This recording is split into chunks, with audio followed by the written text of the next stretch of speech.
এসেছি শহীদের নামে যে মিথ্যা অভিযোগ দেওয়া হয়েছে, শহীদের চাঁদাবাজি, গুন্ডা, মাদক ব্যবসায়ী সাথে জড়িত, এটি কি কারোর সাথে ডকুমেন্ট আছে যে শহীদ এটির লোকে জড়িত? এটা কি কেউ আছে যে এটার সাথে যে শহীদ এই কাজটা করে, এটা প্রমাণ কেউ দিতে পারবে? যদি কেউ দিতে পারে, আপনারা আঞ্চল অফিসে ইউনিটে সব জায়গায় জিজ্ঞাসা করতে পারেন যে শহীদ কি এটা কি মানুষের ভালোর জন্য দ্বারা নাকি খারাপের জন্য দ্বারা? এটি যে আলামিন এই পুটাপটি করে, এখন আলামিনের বিচার কি হবে? এমপি আলামিনের বিচার চাই আমরা, এমপি আলামিনের কালো হাতটা ভেঙে দিতে চাই। আমরা আসছি শহীদ ভাইকে কেন ডাকাত বলা হয়, সে তো আজ পর্যন্ত কেউ দেখাইতে পারবো যে সে কোনো প্রুফ আছে যে সে কোনো ডাকাতি করছে? সব সময় মানুষ খারাপই করে, সবকিছুর দায়ভার উনি কেন নিব? তা ভালো মানুষ তিনি, তার এই অভিযোগ আমরা মানতে পারি না, সেজন্য আজকে আমরা এখানে আসছি। তার নাম বিক্রি করে তারা হাজারো মানুষ চলছে, সে তো খারাপ কিছু করে নাই, কেন ভালো মানুষের পাশে থাকে তিনি সব সময়? গরিব দুঃখী সবার সাথে ওনাকে পাওয়া যায়, আমরা সবসময় তারা আমাদের সাথে পাই, তো খারাপ কেন বলবে? সবচেয়ে বড় কথা আলামিনের বিচার, তাকে ডাকাত কেন বলা হয়? এটার প্রুফ আমরা চাই, এটা প্রমাণ দিতে হইব। শহীদ ভাইয়ের নামে যে অভিযোগ দিচ্ছে তা মিথ্যা, কারণ দোষ করবো একজনে আর সব গাড় চাপাই নিব, শহীদ এটা হইব না। কারণ ওর নামে যে ডাকাত, তারপরে চাঁদাবাজ যাই অভিযোগ দিছে, কারণ কোনো প্রুফ আছে ওর নামে প্রুফ থাকবো জন্য যে অভিযোগটা দিছে হ্যাঁ বিচার হইব। আমরা চাই আলামিনের কালো হাত ভেঙে দিব, কারণ এমপি আলামিনের যে অভিযোগটা দিছে, কারণ কোনো প্রুফ তো নাই, কোনো প্রুফ নাই। দীর্ঘদিন যাবৎ নারায়ণগঞ্জ জেলা ট্রাক ট্যাঙ্গরি কর্পোরেশন শ্রমিক ইউনিয়নের মধ্যে দায়িত্ব পালন করে যাচ্ছেন আমাদের সাব্বির আহমেদ শহীদ ভাই, এবং বিগত সময় বিভিন্ন মিথ্যা হামলা মামলার শিকার হয়েছেন আওয়ামী লীগের আমলে আমাদের শহীদ ভাই। কিছু দুষ্কৃতিকারী মহল আছে, তাকে তারা হেয়পূর্ণ করার জন্য একটি গণমাধ্যমে তারা অপপ্রচার চালিয়ে যাচ্ছে। আমরা চাইব নারায়ণগঞ্জ 4-এর যে এমপি মহোদয় হয়েছেন, সে যেন সকল কার্যক্রম বিধিনিষেধ সহকারে যাচাই বাছাই করে একটা মানুষের ব্যক্তিগতভাবে কথা বলতে চায়।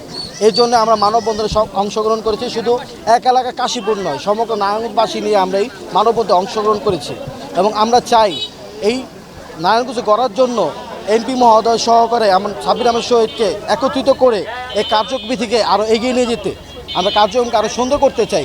আমরা চাই না কোনো বদনাম, কোনো রকম বিভ্রান্তি। আমরা বিভ্রান্তি সরলে অপপ্রচারের কারণে, গুজবের কারণে অনেক মানুষ নষ্ট হয়েছে। আমরা সেই নষ্ট জীবন চাই না, আমরা সুন্দর কাশীপুর করতে চাই। ইতিমধ্যে কাশীপুর কবরস্থানের যে মাটি বা রাস্তা আটকানো ছিল, তা নিষ্কাশনের কাজ করেছেন আমাদের সাব্বির আহমেদ শহীদ ভাই। পাশাপাশি নারায়ণগঞ্জ 4-এ সবচেয়ে ভয়াবহ অবস্থানে আছে কাশীপুর ময়লার স্থান। এই ময়লার স্থান থেকে শহীদ ভাই আজকে বলে দিয়েছেন এই ডিগ্রি চরের মধ্যে বা কাশীপুরের মধ্যে কোথাও ময়লার ফেলা হবে না, ময়লা ফেলা নিষিদ্ধ করে দিয়ে গেছেন বড় ভাই। তো যেহেতু ভালো ভালো কাজের সাথে তিনি সম্পৃক্ত আছেন, ভালোর সাথে যাতে থাকেন, আমরা সকলের কাছে এই আবেদন রেখে আমরা এই মানববন্ধন করেছি।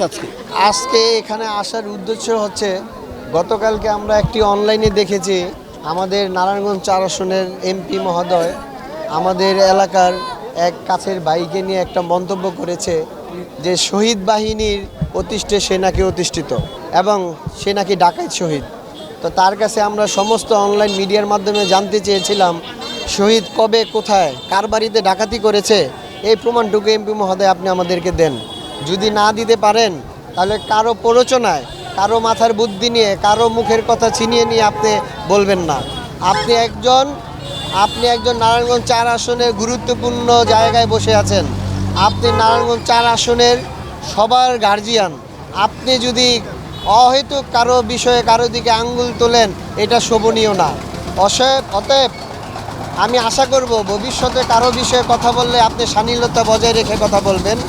আর আরেকটি বিষয় হচ্ছে যে ময়লাটা নিয়ে এমপি মহোদয় কথা বলছে, আজকে এখানে শহীদ স্বয়ং এসে আমরা ঘোষণা দিয়ে গেলাম, এইখানে যদি কেউ শহীদের নাম বিক্রি করে, আমাদের নাম বিক্রি করে ময়লা ফালতে আসে, তাকে এলাকার জনগণ মেরে পুলিশের কাছে হস্তান্তর করে দেওয়ার জন্য আমরা বলে গেলাম।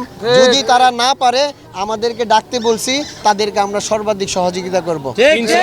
আজকে আমাদের এই মানববন্ধন, অন্য কিছুর জন্য নয়। শহীদ সম্বন্ধে একটা কথাই আমি বলি, শহীদকে টাকা দিয়ে কিনা যায় না। যদি টাকা দিয়ে কিনা যেত তাহলে আমাদের ঈদগাহ, কাশীপুর ইউনিয়নের জাতীয় ঈদগাহ, এই ঈদগাহের একটা জায়গা বেদখল ছিল, উনি দখল করে দিয়েছে। এই সম্বন্ধে টাকা সাদা হয়েছিল, প্রায় 5 লক্ষ টাকা সাদা হয়েছে। তা আমরা শহীদের সাথে যোগাযোগ করছি যে টাকার বিনিময়ে কি কাজটা করা যায়। শহীদ বলছে না, এখানে শেষ ঠিকানা ঈদগাহ কবরস্থান, এটা শেষ ঠিকানা, এখানে কোনো টাকার বিনিময় করা যায় না। যদি জায়গা তার কাগজে পত্রের রাইট থাকে তাহলে সে বসুক বৈশা কাগজপত্র দেখায় জায়গা নিয়ে যাবে। আসলে মানববন্ধন না, আমরা সবাই শহীদের হয়ে আমরা নিজের থেকে উদ্যোগ নিছি। আমরা সবাই আইসা একটা সাংবাদিক সম্মেলন কইরা আমরা যদি শহীদ হয়ে যে ময়লা মিথ্যা অপবাদ দিছে, এই মিথ্যা অপবাদের বিরুদ্ধে আমাদের দায়িত্ব হয়েছে, কর্তব্য হয়েছে রুখে দাঁড়ানোর। আমরা নিজের থেকে এই দায়িত্ব নিচ্ছি। 4 আসনের এমপি মহোদয় উনি বলছে ডাকাত, ডাকাত নামে শহীদরা আমরা চিনি না।